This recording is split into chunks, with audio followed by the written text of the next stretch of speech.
Hi, I'm Whitney Espich, the CEO of the MIT Alumni Association, and I hope you enjoy this digital production created for alumni and friends like you.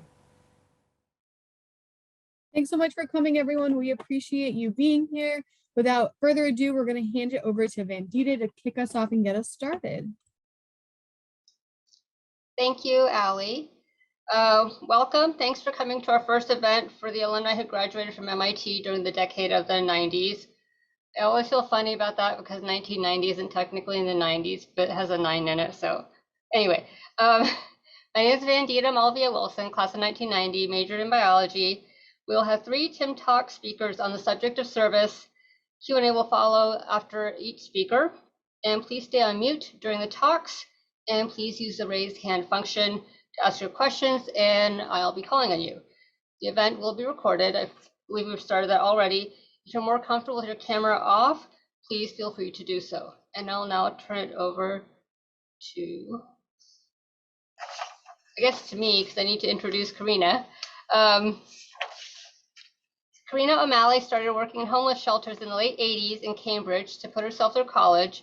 She helps to start the Sophia Way, a homeless shelter and housing program for women in Bellevue, Washington, in 2008, and continues as a member of the board of directors until 2020. In 2011, she helped create and currently runs one of the largest safe parking programs in King County, Washington, at her church, Lake Washington United Methodist in Kirkland, Washington. And I'll now turn it over to Karina. Thank you so much, Vandita.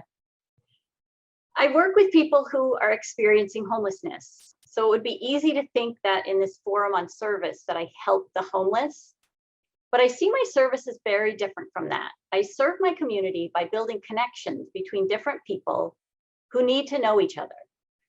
I serve the 11-year-old boy who comes to donate blankets and hand warmers with his dad. He's learning the great feeling of being able to share and the joy it brings, hopefully making it a lifelong practice. I serve the county council member who votes on issues that impact poor people in ways she doesn't anticipate by telling her stories of people I know. I serve my congregation and my neighborhood who feel bad about homelessness, but also a little nervous, who want to help and don't know how. I serve hoping to enable others to serve as well. When I joined my church, Lake Washington United Methodist Church in Kirkland in 2001, I was a stay-at-home mom looking to find community. I had been volunteering at the local food bank and as an educational counselor and later regional chair for MIT, but this mostly put me in circles with people who were very similar to me. My church had various outreach ministries that I got involved in, the first of which was hosting people living in tents that would stay on our church property for 3 months, then move on to another faith community. Next. I went door to door with the other folks at my church to talk to neighbors about it. There was a lot of fear and misinformation, concern and anger, and these were really useful conversations and helped shape our mission and outreach. The encampment came and went uneventfully, and when we invited the encampment back a few years later, our neighbors were fine with it. And I had the chance to cook meals, donate blankets, lead a Sunday school tour of the camp, and started to learn from folks in the camp about homelessness in King County. Next, a few years later, I met someone who had a vision and changed my life. Helen Lucy saw the thing that wasn't there. In the area where I lived, there was a homeless shelter for men and a shelter for families, but no shelter for women without kids. Helen thought there should be and was not afraid to dive into making it a reality without any training, expertise, or assurance of success. She and I and a small group of folks, along with a much wider group of supporters, found one resource after another, a space we could use, then money to pay staff, a nonprofit to act as fiscal agent, supplies, volunteers, permits, partnerships. How do you eat an elephant? One bite at a time. And the snowball effect is real. Once something has started, people are attracted to initial success and eager to participate. And once it's seen as useful and effective, it becomes inevitable. And when you meet the women who had worked so hard to stay hidden in their homelessness, you see how ridiculous it is to not have a place for them to go. Next, I followed this same formula when my church decided to create something out of nothing as well. In 2011, Seattle passed a law saying a car with 4 unpaid parking tickets could be impounded. My friend Sandy Hunt saw how this was a crisis for people living in cars, which is a lot of the people who are homeless out here. We took this crisis and turned it into an opportunity. In our parking lot, cars wouldn't get parking tickets. So we reached out to agencies that might know folks to invite to come to our parking lot. We asked people in the congregation for money to pay for the porta potties. And we asked the people who came to stay with us what else they needed, and then asked our community if they had those things. This is a reiterative process that produces a really efficient service model. You find a resource, you match it to a need, and then you find a need and match it to a resource, and you just keep on repeating. Next, by 2013, we had what we called a safe parking program. We found that just overnight parking did not meet the need for those who didn't have money for gas, or those who worked at night, or just had nowhere to go during the day. So we switched to 24/7. We also learned that the porta potty we provided did not allow for teeth brushing because it had no running water. So we got volunteers to open the building in the morning and the evening. Next. That's when the relationship started forming. The volunteers would spend 2 hours a week hanging out. And this was a gateway for many of the volunteers to wonder what other resources they had that might be useful, and how we could invite others in the community to share their resources, and what resources the people living in cars had to offer. One guest had a great house and pet sitting service that became the go-to for our congregation. Some others had amazing gardening skills, or were gourmet cooks, or had lovely singing voices. Next. My role now is a little bit of everything. I'm called the coordinator. I schedule the volunteers and the meals. I speak to groups who might want to help or just have questions. And I sit with the guests and listen. And I go to a lot of meetings. The crucial resource that is never in short supply but has a distribution problem is information. I meet with other homeless service providers. I meet with advocacy groups. I go to training sessions. I go to networking events. I listen to people who are living in their cars, and then I talk to people who hold power and opportunities. I give testimony at city councils or state legislatures, or just talk one-on-one with elected officials or government staff. I talk to the leaders of the homelessness response system here and give them feedback on how their policies affect individual people.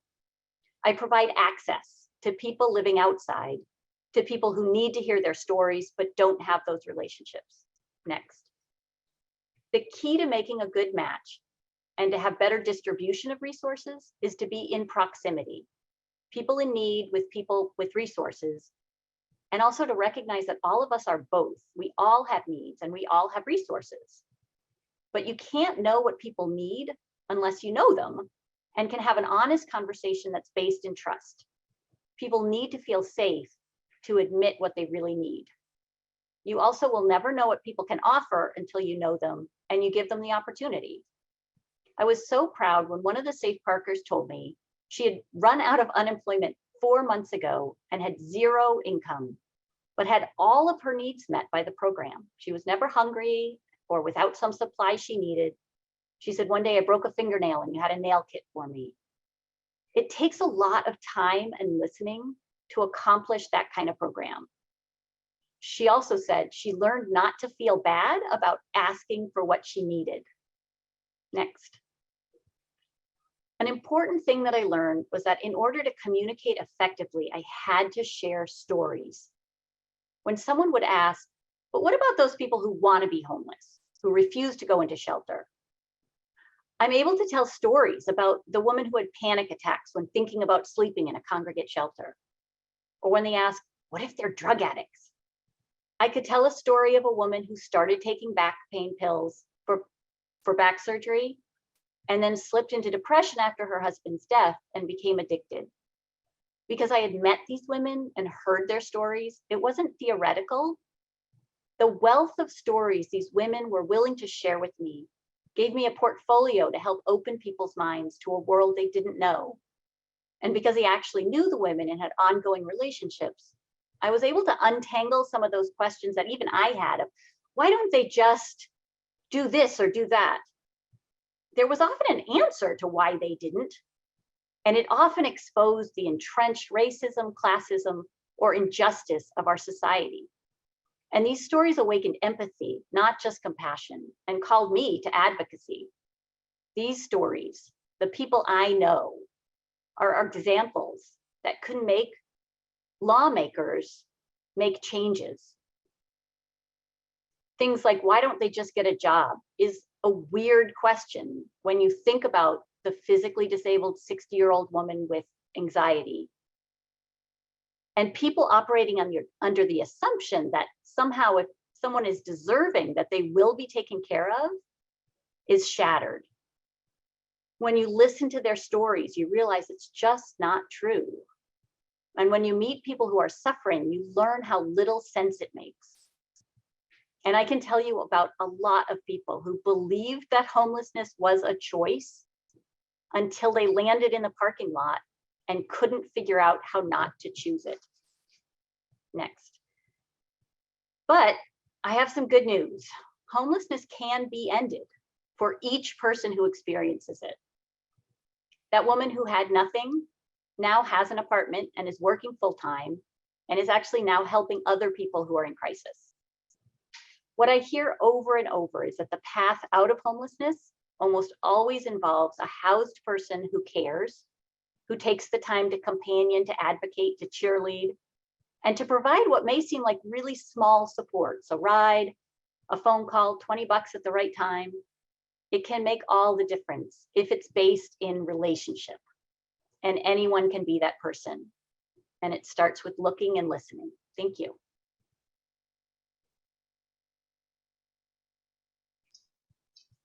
Thank you, Karina, so much. I live in Mountain View, and we have a similar crisis with homelessness. And I think a lot of communities do, and there's a lot of lack of understanding about the conditions that cause it, how to improve it, how to provide affordable housing. All politics is local, and there's a lot Yes. that gets involved, right? So let's move Absolutely. to questions.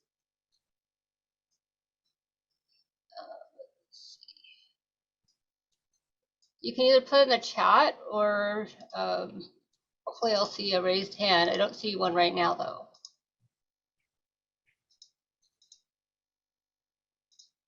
One of the best examples that I have of how knowing the stories really impacted people who made decisions is my county council member.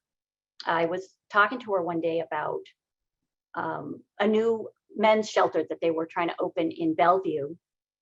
And there was a lot of community talk about how they shouldn't let drunk people in, that it needed to be a clean and sober shelter. And this goes against all of best practices and what all the research says. And I told her that even that talk about making it clean and sober had a chilling effect. So I knew a man who said his friend wanted to go into shelter one night, but he's like, oh, but I've already been drinking, so they're not going to let me in. And my friend Mike is like, no, they'll let you in. He's like, no, I heard they don't want drunk people in the shelter. And so he stayed out that night and he died of hypothermia. And so I told this story to my council member to make her, because I was talking about how the shelter needed to be accessible. And then I went to a council meeting once and they were talking about medical care in the jail. And they wanted to stop people from just going to the doctor because they were bored. And they're like, let's charge them $10. And if they don't have $10, obviously we'll let them see the doctor anyway, but let's say that there's a $10 charge. And she actually raised her hand and she told my story. And she said, it doesn't matter if you let them have it anyway. If they think that you won't, they won't access the service. And like that story went into her head and she processed it and she was able to apply it to like this completely different situation, which I thought was really very powerful. As humans, we tend to gravitate towards the storytelling and a narrative, and it helps people connect the dots. Yeah. The more we can share individual stories about people's experiences, the better the traction is to raise awareness. Something else you said struck me was the deservingness, and That's something that I come across a lot where it's like, oh, well, if somebody's drinking, don't give them food or don't give them money because they're just going to spend it on alcohol or drugs or whatever. And it's been turned around finally, like, well, that's what I was going to do anyway. So it doesn't, Yeah, but exactly. why is that considered, such a stigma? There's so much stigma around being homeless, living in a car. Um, and, you know, if you didn't do it on your own, then I don't want to help you either because yeah, I did it on my own. That's what people think, and it's really just it's too bad that that happens still, and people don't understand that there's systems in place that enabled structures to be created that didn't help people in certain situations. Anne has a question. Go ahead, Anne. Yeah, I was just wondering, first, what advice would you have for a church who is interested in getting involved in something like this? Like, what were there lessons that you learned that you would be happy to pass on to newbies who are just getting started with it? Yeah, I would say that there are probably agencies that are really well versed in this work that you can partner with. It's really good to, if you don't have relationship with folks who are experiencing homelessness yet, it's really good to start with a relationship with a group or a person that has those relationships. And also just be really open and humble. I think that's the best way that we improved our program, is to be willing to listen to the people we were trying to serve and not assume that we knew better than them what they needed.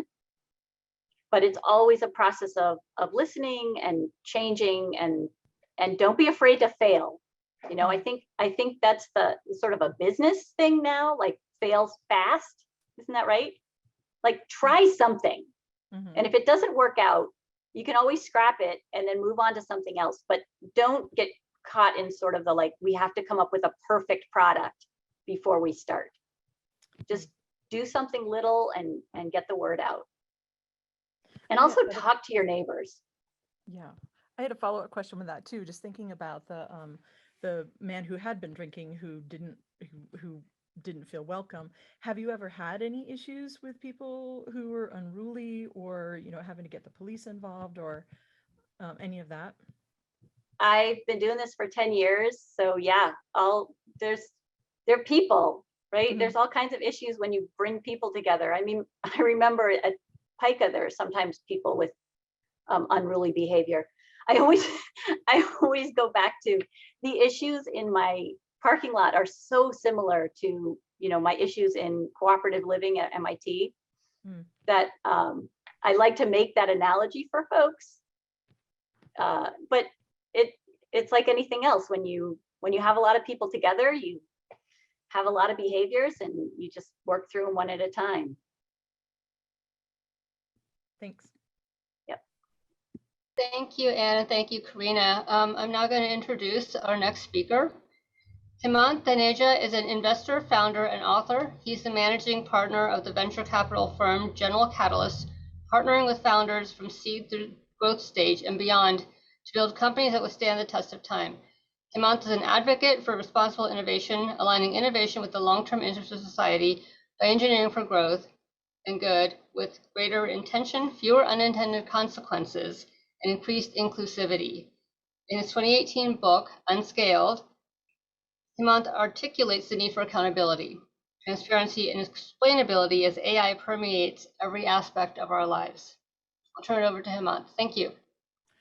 Great, thanks, Mandita, and I appreciate the invite to come do this.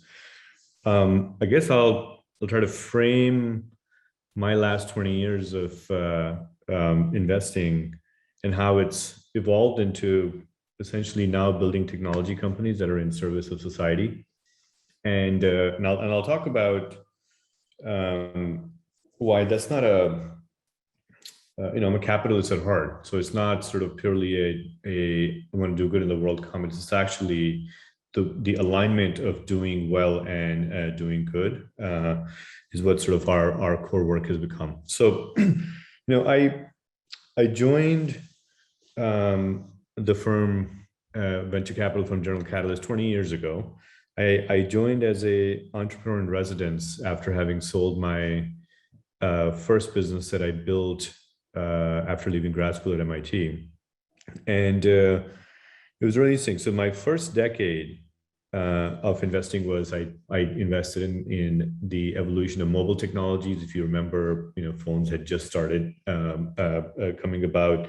I invested a little bit in healthcare, a lot in clean tech. And then in 2011, I moved to Silicon Valley. So 10 years in Boston, investing, and in 10 years, the last 10 years have been in the Valley. And the thing that was really interesting when I think about how our business changed, when I first got in, the role of software and the companies we were building was essentially to provide efficiency in our lives. If you're a doctor, what kind of software can you use to do your work more effectively? If you're a teacher, what kind of software can help you do your work more effectively? Supply chain manager, all kinds of work, or even as consumers, can you use the internet and be more efficient in able to do your shopping? However, when I moved to the Valley, something changed. And what I started seeing then, you all know Sal Khan, who's a dear friend of mine, he was building the global online school, right? It's actually right here in Mountain View, Khan Academy. And I ended up, my first investment when I was moving to the Valley was investing in Patrick Collison and John Collison's company called Stripe, which is today the largest valued financial services company. And they were very focused on trying to increase the GDP of the internet and essentially create a level playing field for any small business to be able to do commerce globally, if you will. That's when they started. Then I'll give you another example. And then we ended up starting a company with this amazing founder, Glenn Tolman, to help the 32 million people in the United States that deal with diabetes and the comorbidities that come with diabetes. Okay, and so when you think about what these tech entrepreneurs were doing, instead of providing software to create efficiency for teachers and doctors and small business owners, they were essentially creating platforms that were the modern healthcare company or the modern school on the internet. This all started in 2007 when, with the iPhone, Facebook Connect, and Amazon Web Services, when these platforms all came about, which is around that time, we started going down this path of what I call the digital transformation of society. Okay, we started organizing content, obviously, that had already started with Google. We started doing community with Facebook. We started organizing commerce with Amazon.com and all Shopify and all these companies that got built. And if you fast forward, now we're actually organizing care on the internet, or organizing capital on the internet. So all of the society was starting to move online, right? And we were using AI and technologies to be able to do this. And so it was sort of a wake-up call for me. I was like, oh boy, we went from building these companies that were, frankly, didn't have a lot of responsibility in society to now taking care of people's lives or being responsible for their education and therefore their careers or their financial health and so on. And I was like, we have, as an industry, have to rethink what it means to build the technology companies. And that's really the journey I've been on for the last decade. And it has evolved into what I now call responsible innovation. Responsible innovation fundamentally is the belief that if you want to create the most valuable companies in society, you have to make sure they are fundamentally in the interest of society. Capitalism is not a right, it's a privilege that society affords us. And so we have to build companies that are going to take care of these core services in society the right way. And when I think about what that means in the how-to, we actually have a book coming out called Intended Consequences. It comes down to what we call the 3 I's. First and foremost, having the right intentionality. So, and I'll give an example in healthcare. in a few minutes. If you're going to organize people's care digitally and on the internet, what are the core responsibilities that you have in terms of the way it's set up? What can go wrong? How do we prevent from that happening? We saw what happened in media.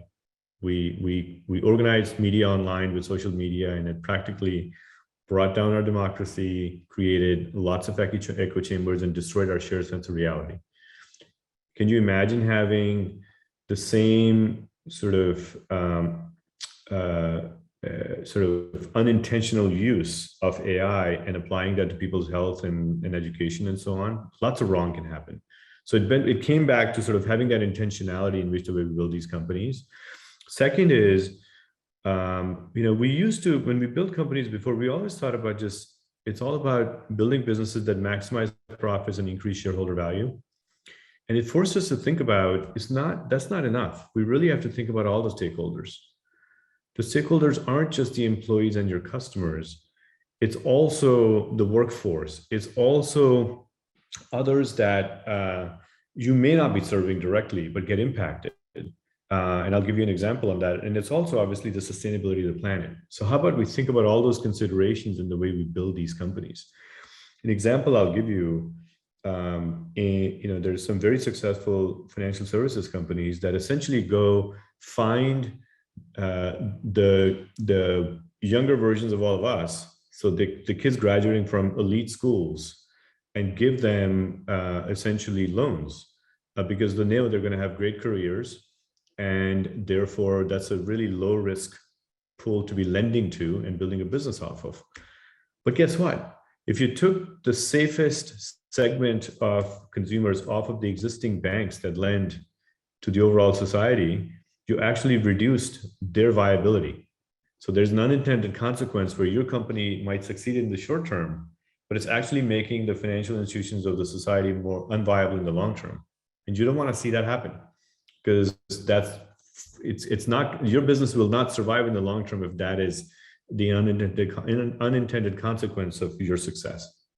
So this has become the way, at our firm, one of our core focuses has been on healthcare.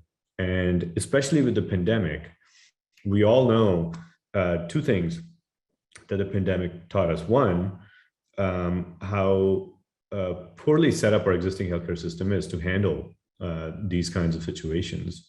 We couldn't get testing for a while, and obviously, the testing, isolating, tracing, the capabilities weren't there. We couldn't provide care to people because your virtual care and your, telehealth services weren't really up and running. And so you saw what was broken, and we said, boy, the pandemic was the healthcare's internet moment. Remember that 2007 articulation that I said? Like, pandemic was essentially akin to that for healthcare. So if we have the opportunity to now reset our healthcare system, what should it look like in 10 years? So we sat back and said, what do the consumers fundamentally want? They don't want expensive sick care. They just want to be healthy. So how about we build a set of healthcare services that are keeping people fundamentally healthy versus expensive sick care? Second is the fact that healthcare is 20% of GDP is an enormous tax on society. So every company that we build should actually shrink the overall cost of healthcare for society. We must accomplish that. And the third is, one of the issues with our healthcare system is it's available for the affluent, but there are many, many stakeholders that don't get great access, affordable access to it. Drugs don't get built, by pharma companies for the less affluent. There's all kinds of issues. And so we said, we're going to build this next system in a way that it actually caters to all the stakeholders. No one's left behind. So we took those three design principles and we actually mapped out what are all, all the problems that need to be worked on. We need a platform, as I mentioned, for serving the 32 million consumers with diabetes. We need a platform for transgender population, which is horribly treated in our existing health system. We need a platform for women's health. Our elderly, we saw in the pandemic how nursing homes were a mess and how brittle our healthcare system is towards taking care of the elderly. We need to build that. mental health. This is not even acknowledged as a disease, and we need to serve the tens of millions of people that are suffering from that in a way that they have their dignity and they can go about living their daily lives. So we went and basically created these set of principles, which weren't always about maximizing profits and revenue. And we went to work saying, we're really going to partner with the institutions that have been serving society, the health systems, and figure this out together. We're not going to go disrupt them. We're going to work with them. We're going to lay out a vision for how each of these stakeholders is served very intentionally. And we're going to get to work and go build a set of companies, an ecosystem that represents sort of our version of health assurance. And that's a core focus for the firm today. So that's an example of where we're basically saying, hey, a next set of really valuable technology companies can be built. Let's set it up in a way that truly transforms the affordability of healthcare, the proactive nature of healthcare, and health equity as a whole. And so, you know, my personal motivation, look, we've been very successful over the last 20 years.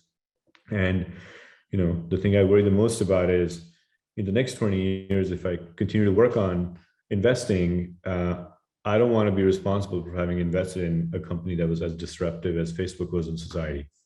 And that sort of really motivates me to think about, you know, building these companies with that intentionality, having that inclusivity of all stakeholders, and constantly thinking about impact, not just financial return, but also societal return. So I'll stop there if there's any questions. Thank you. I don't see any right now. Lily? Yeah, go ahead. Thank you. This was really fascinating to hear your thoughts. I'd love to hear more about how you, it seems like such a challenging question to think about these complex systems like healthcare, and how can you anticipate what, I think someone else has the same question. How do you anticipate some of these complex challenges and approaching that? Yeah, look, I think so what we try to lay out in this book is that when you start building a company, you have to have, first and foremost, the right mindset in terms of fundamentally the kind of change you're trying to create, and who the stakeholders are, being intentional about understanding that first and foremost. And then the question is, what are the mechanisms with which you build these companies? So those mechanisms manifest themselves into your business model choices. You know, the advertising model, as we all know, has been very problematic because who pays and who benefits aren't the same person. And so there's all kinds of misalignment, and that's why echo chambers get created, because even though they're bad for individuals, echo chambers are great for selling advertising. You know, just sort of take the social media example. I would say, you know, it's about what I call algorithmic canaries. So when you're using AI and algorithms to create sort of highly personalized services for consumers, we should be measuring what are the second and third order effects of those services. As I mentioned, if we're going to go give cheap loans to kids graduating from great schools, and we make the rest of the banking system unviable for folks that actually need it, that was not a great outcome. So I think that's, but if you had the right algorithmic canaries and the data systems, you could measure that. I think it's about understanding the spirit of why policies were the way they were, because regulations get created with good intent. And as the world and technology moves on, you want to preserve that intent as we think about what's the evolution of the regulation, you know, going back to sort of those core values. So I think thinking through this kind of a mindset and mechanisms as you build your companies, you certainly will minimize, listen, unintended consequences are called unintended for a reason, right? But you'll certainly minimize them if you build your companies a lot more intentionally. And that's really the objective in terms of inspiring this next generation of, you know, founder diaspora to think that way. Thank you. Rajesh? Yeah, so I'm going to expand on the question that I typed really quickly in chat. So you said you're concerned about intentionality in your investment. So how do you avoid or anticipate or plan for both the known unknowns and the unknown unknowns of intentionality, so to speak. Yeah, I think that's a little bit of what I was saying. The known unknowns are easier, right? It's the unknown unknowns are where the question is, and we call this I call them KCIs in this book, key consequence indicators. Sort of, as you think about the second and third order effects of your actions, again, your business model choices, your sort of product features and functionality, the stakeholders you choose to serve, starting to measure what the impact is on the other stakeholders. We never think that way. I mean, even today, as businesses are trying to be more responsible, and there's this whole ESG movement, I think of ESG as just a bolt-on after the fact, and it's not going to create cultural change in your business to truly make it be in service of society. And so what we're trying to say is, build these companies with those set of tools. And one of those tools, by the way, is having a diverse set of stakeholders around the table as you build your team. If you don't have those perspectives around the time, there's going to be a lot more. Those might be thought of as unknown unknowns, but they probably could have been known unknowns if you had the right people around the team. So I think there's just a lens with which you think about all of your company building to minimize those dynamics. Okay. Thank you.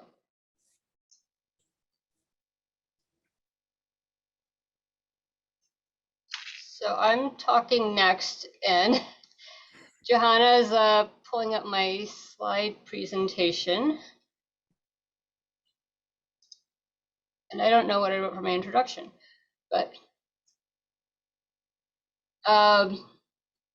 I am currently at the Heller School, which is at Brandeis University, getting my master's in public policy. So let me tell you how I got there. In 1985, I was waitlisted from MIT, and I got in 1986. Went to MIT, obviously, graduated in 1990. Didn't really know what I wanted to do, but with my degree in biology, for people who don't want to go to, get a PhD, I worked in the labs and things, and I kind of did some, computer science stuff, software stuff, consulting.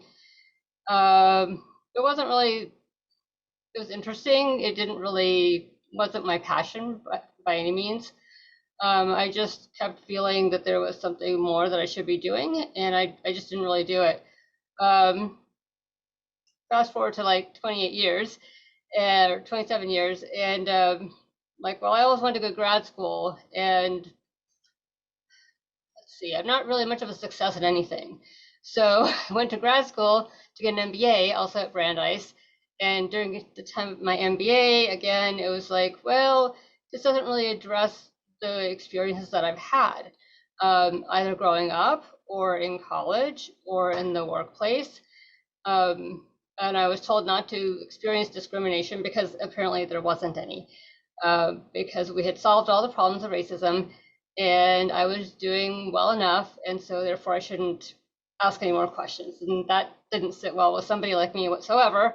So then I applied to the Heller School, and this was in 2019, and I'm still there and concentrating racial and economic equality, because discrimination is still discrimination, and currently Asians are 5% of the population, and the last I checked, that's a minority. Next page, next slide. Yeah, so Karina touched on this, but this country has a big thing about doing things by yourself, being independent, pulling yourself up by the bootstraps. If you can do it, everybody else can do it too. Or, if they can do it, you can do it too. Why aren't you as good as? And coming from the Indian family that I came from, and I was born in India, so I'm still an immigrant. No matter how long I've been here, I'm always going to be an immigrant. It was off-putting because suddenly I was like, what am I doing wrong that I'm not succeeding like other Asian Americans, or well, like anybody. Looking at education, it should be a public good. That includes schools that receive federal aid in the form of financial aid grants that they then provide to students in the form of Pell Grants. Admissions, however, doesn't reflect the changing upcoming demographics. When I was admitted and I looked at my incoming class, and not to, looking at it was like, wait, so there were too many Indian girls who were applying to MIT that year, and yet everybody in my class, there's like 30% of the class was from the state of Massachusetts. Okay, but they're all unique and individual, but the rest of us are all the same. So again, we're not a monolith because you're coming from different parts of India or Asia, we are all unique individuals. But even then, there was it seemed to be limiting the number of Asians that were admitted. Treating Asians as whites in terms of admission does the same thing. Being in college is one of the few ways to access social capital in this country, and to deny entrance to college is to deny access to social capital. I'm a firm believer that staffing and faculty should also be representative of the demographics of the students as much as possible, and I've noticed that we are still left out of those spaces. Many of us came here after 1965 because that's when the Immigration Act changed. It was to prove to the rest of the world that America was a welcoming country to all nationalities. America wasn't racist, and yet, we admitted people who were very successful to begin with. And so then we also got into the model minority myth, like Asians are so great, and this was, weaponized against, Black and other populations.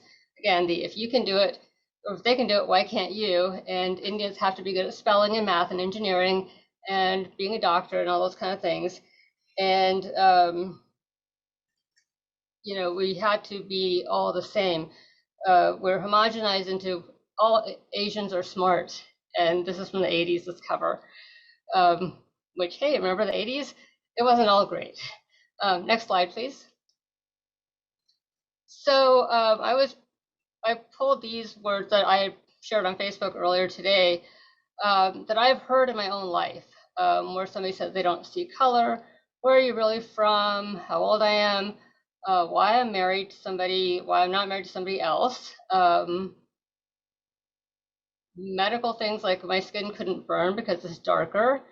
The idea of having children, that my English is really good, but they still detect an accent. These are microaggressions, and if perhaps you've heard them or said them yourself or witnessed some things like this, and this causes a lot of harm to Asian Americans because it is internalized. There's some certain cultural factors behind that, but also the American society is so limiting to us, it doesn't really allow us to move into function in other than certain specified silos like medicine, engineering, math, even academia is a space that we are left out of typically. Next slide. The problem with being racialized as a model minority is that the other side of that, the flip side, is that we are still considered forever foreigners. We have apparently different food, different religions, certain external physical characteristics that are different. Indians, South Asians are ethnically ambiguous. Indians look very similar to a lot of other nationalities. Asia is not just one country. Immigrants come from 6 primary countries, but there's a whole lot of range. There's a range of salaries, there's a range of educational attainment, there's a range in how people got here. But from the American point of view, we all got here the same way. And again, we all do things the same. Women are exoticized, men are demasculated. You can be really smart, but you can't do anything else. It's very one-dimensional. You can't have a garden because you're Asian. And these are things that just keep going on. You can be here, you can earn money, but you're not allowed to participate in civil discourse, for example. So you'll see very few Indians or Asians in elected office, in municipal government, in federal government, state government, running for office. There's been a couple of years of the woman I don't think I've heard of a year of the Asian of any, so it's just, it's really unequal because race in this country is black and white, and Asians don't fall into those two. Race is not a binary. In fact, race is a social construct. Next slide, please. And so most of the immigrants have come since 1965, completely unanticipated by the lawmakers at the time. And yet being American, being assimilated, has taken away some of our identities, myself included, where I don't even know how to pronounce my own name the way it should be, because I've heard it said Vandita my entire life.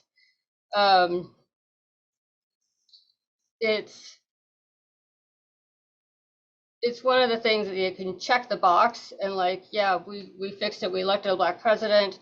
There's an Asian American who's the CEO of a company. Oh, look, there's another one. And therefore we are done with integrating immigrants from Asia.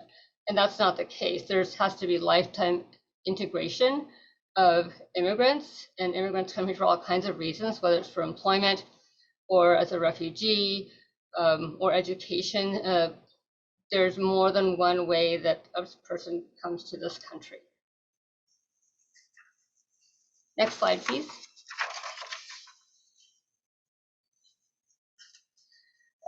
So there's two sides of how Asians are in this country. There's the the uptown versus downtown.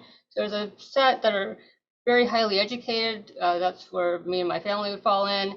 And then there's those who are more working class, but that's been the history of Asian America this whole time. However, by people thinking we're all the same, many of us suffer from anxiety, depression, trauma, low self-esteem, check, damage from the medical community that doesn't seem to understand our skin color. Next slide, please.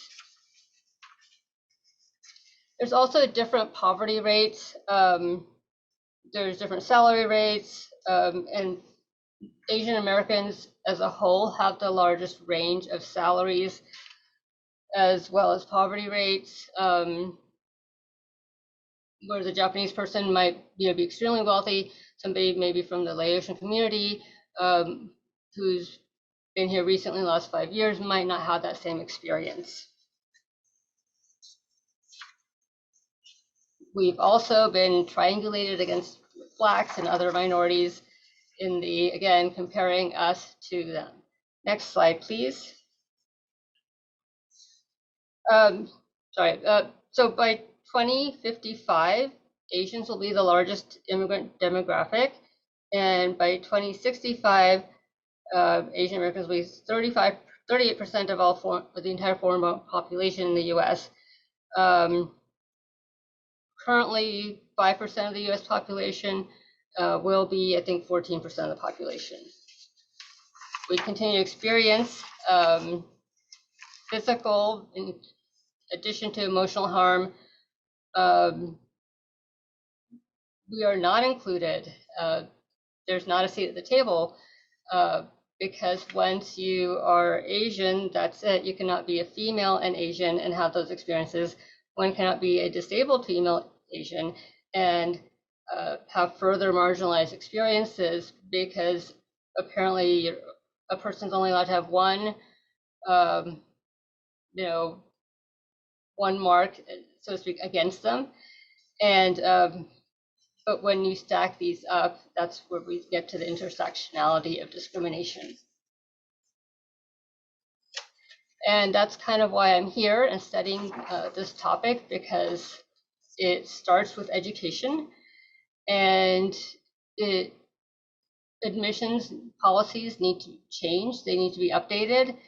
They need to be more inclusive, and there needs to be a change in how holistic admissions looks at Asian Americans, where Asian Americans get consistently lower marks in character and personality compared to the white cohort. We're never treated as American because we're not Black, we're not white, and so we couldn't possibly be American. I've gotten that at the border too many times to count. It is there's expectations, again, from the community too, but there's also where am I supposed to go? Being a forever foreigner, it is hard to find acceptance in a lot of spaces and places. And I would like to try to think I can change that or impact that in some way by the research that I'm doing. Thanks. Questions?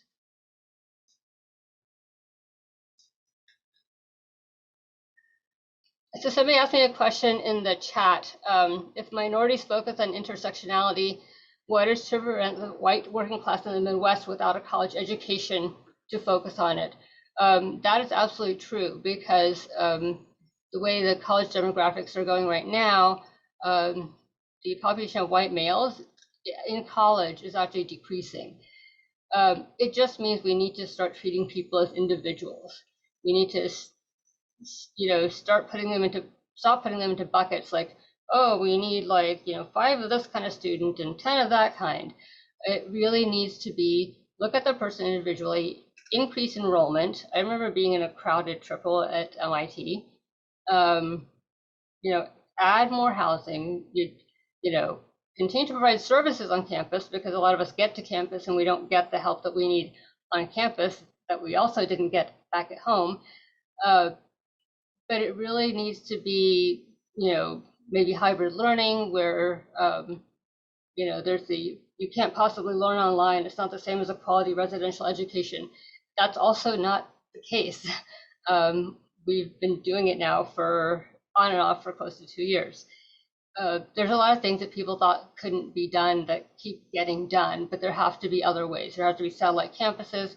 Harvard does an online school with an actual valid degree, and needs to be stopped.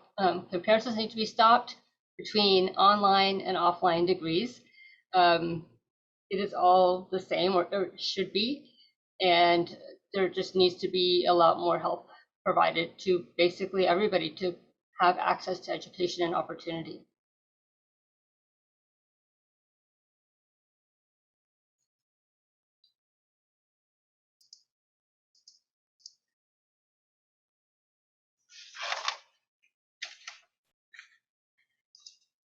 Stunned everybody into silence.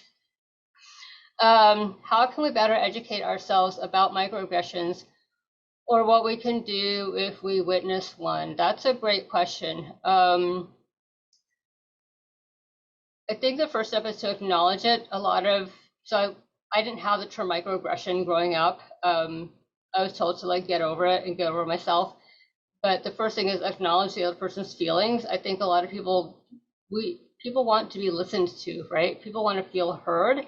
And once you feel heard, you want there to be action. And but the first step is just saying, hey, yeah, that doesn't make sense. That's not the right language. And to call people out gently and say, maybe try saying it this way, or maybe that wasn't the best question to ask. How would you feel somebody asked you something similar? And but don't minimize the feelings or the experience. Yesterday I had an experience and I just felt really othered, but the fact that I was able to talk about it was better than being told that it was all in my head. So step one, start listening.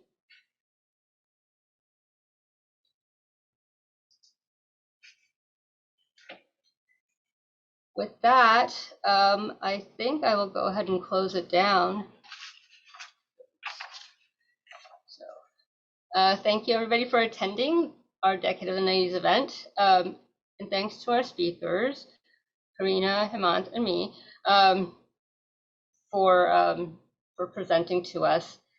And thanks to Ali and Johanna and anybody else behind the scenes that I'm going to miss because I don't know what they're doing. Or who they are, helping us organize it and keep this all on time and on track. It is being recorded. We hope to hold more of these kind of events in the future. And if you have ideas for events, please reach out to your class officers. If you're in 1990, reach out to me or to somebody in the Alumni Association, and have a great rest of your evening. Thanks for joining us. And for more information on how to connect with the MIT Alumni Association, please visit our website.